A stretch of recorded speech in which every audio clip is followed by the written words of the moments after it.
Today we're going to look at a concept of anti-differentiation. We've been working this whole year on taking derivatives and looking at all the different rules and all the different shortcuts that allow us to find derivatives of equations. So here's the question. If we can take derivatives of equations, can we also go backward? Can we also start with a derivative and go backward to try to figure out what function it came from?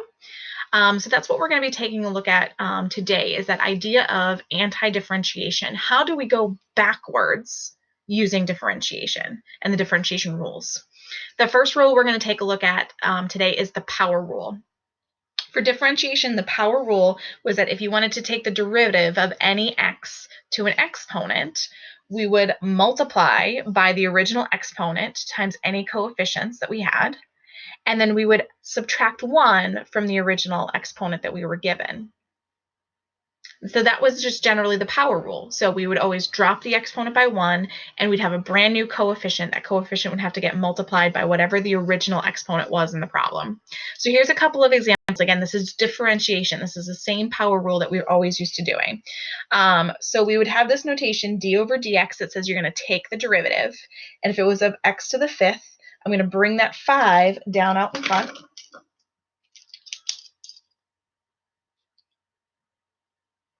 And then I'm going to drop that exponent by 1. So I'm going to go from 5 down to 4. And there was your derivative. Next one, we have a 2 for a coefficient, but that doesn't matter. When we bring the 4 down, it's just going to multiply with that 2 to create 8x to the 3rd. This also worked for negative exponents as well.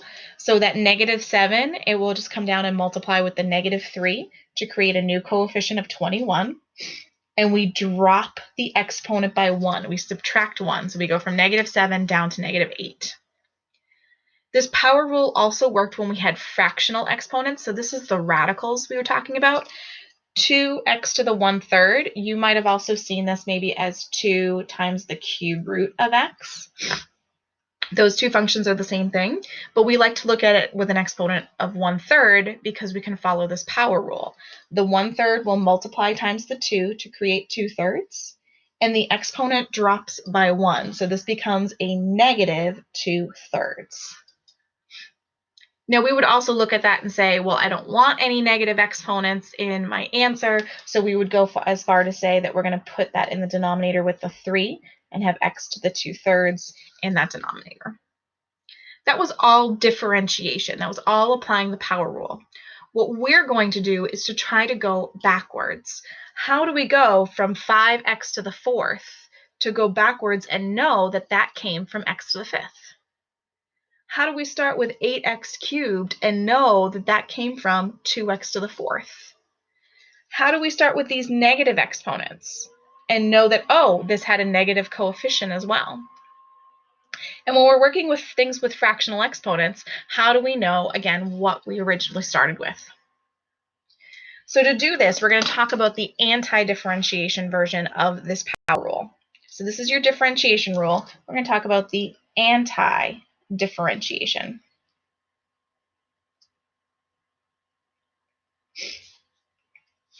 It's the longest word ever. I don't even think I spelled that right, did I?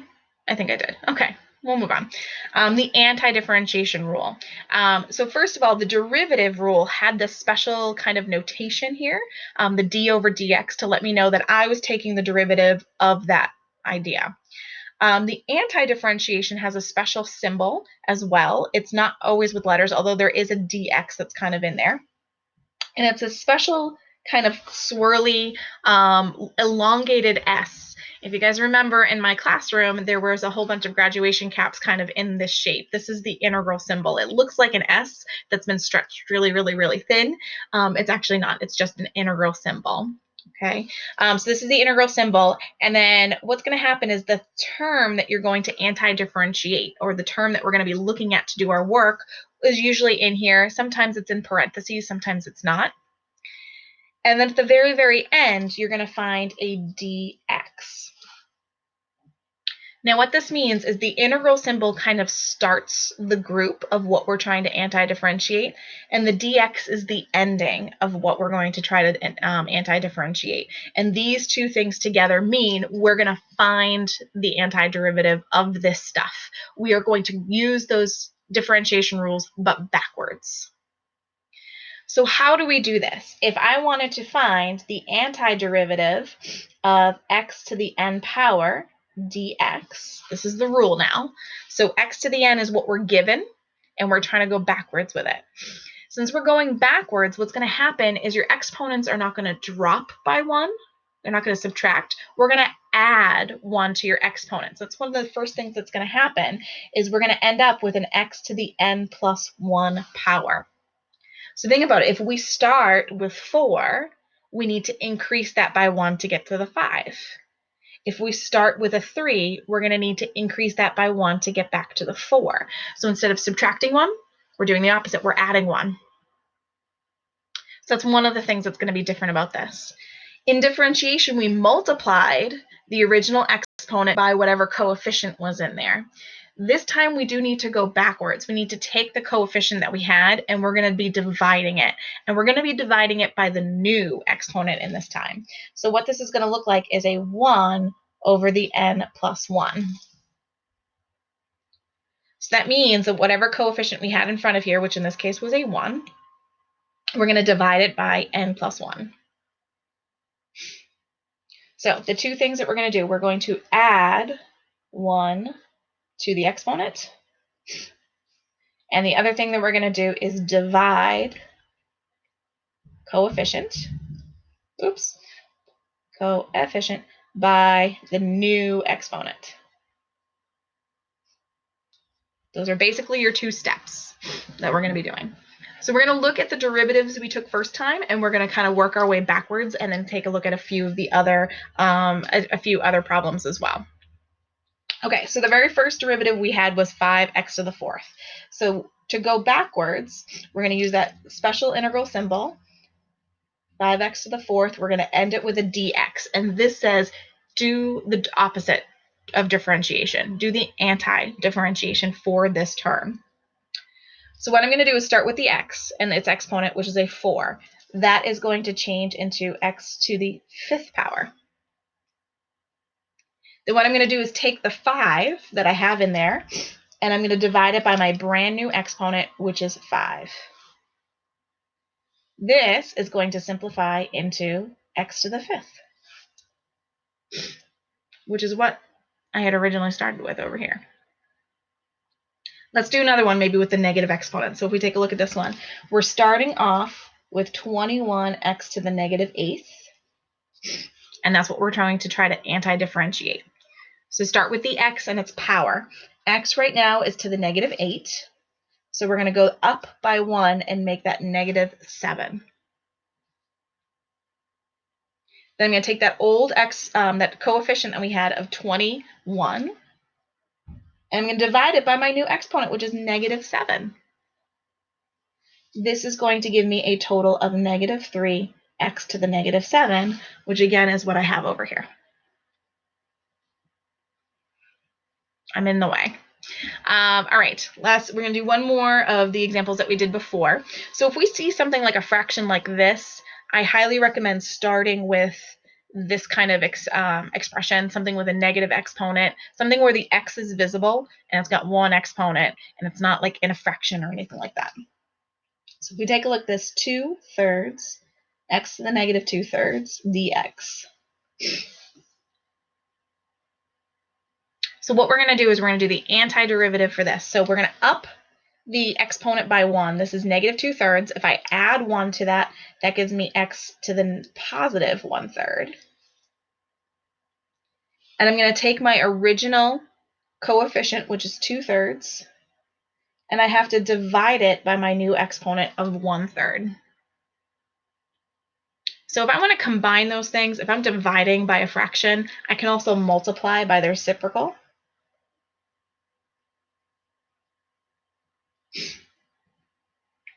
And we're going to simplify this, and that just leaves me with a 2x to the 1/3. which is what we had originally started with over here.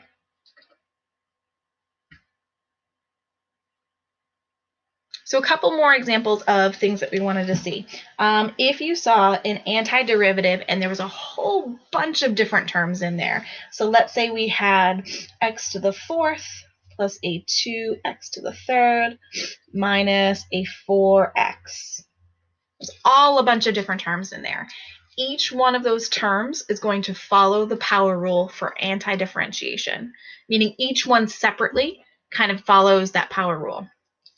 So if I start here with x to the fourth, I'm going to raise that by one exponent to make that to the fifth. And then I have to divide the coefficient of 1 by that new exponent. This next one, I'm going to raise it up to 4. And then I take the 2 that I originally had and divide it by the 4. And then for the last one, this has an exponent of 1 right now. So I'm going to raise it up to x squared and then divide that negative 4 by my new exponent of 2. Now, if anything can be simplified, you do want to simplify that. So we're going to have 1/5 x to the fifth plus 1/2 x to the fourth minus 2x squared. And that is considered to be your antiderivative. Now, there's one final piece to this puzzle that we have to do. Now that we know what the power rule is and we've seen it kind of working, is the idea that when we take derivatives of constants, the derivatives are always 0. Here's what I'm talking about. If I asked you to take the derivative of the number 3, the derivative of 3 is equal to 0, which means it wouldn't show up in a derivative. If we look at this problem we just did, there's no plus 0 at the end of here because it kind of disappears, it goes away. So we don't actually know if there was a constant that was originally part of our function. We don't know if there's some sort of number that's supposed to belong there.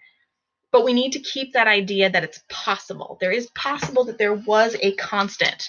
So every time you do an antiderivative, we add this plus c for constant at the end. And that's all we do is just add a plus c at the end. So that means for all of these antiderivatives that I took over here, I would just add in a plus c for each one of them. And just say that my antiderivative is going to be this term, possibly plus a constant. Maybe that constant is 0.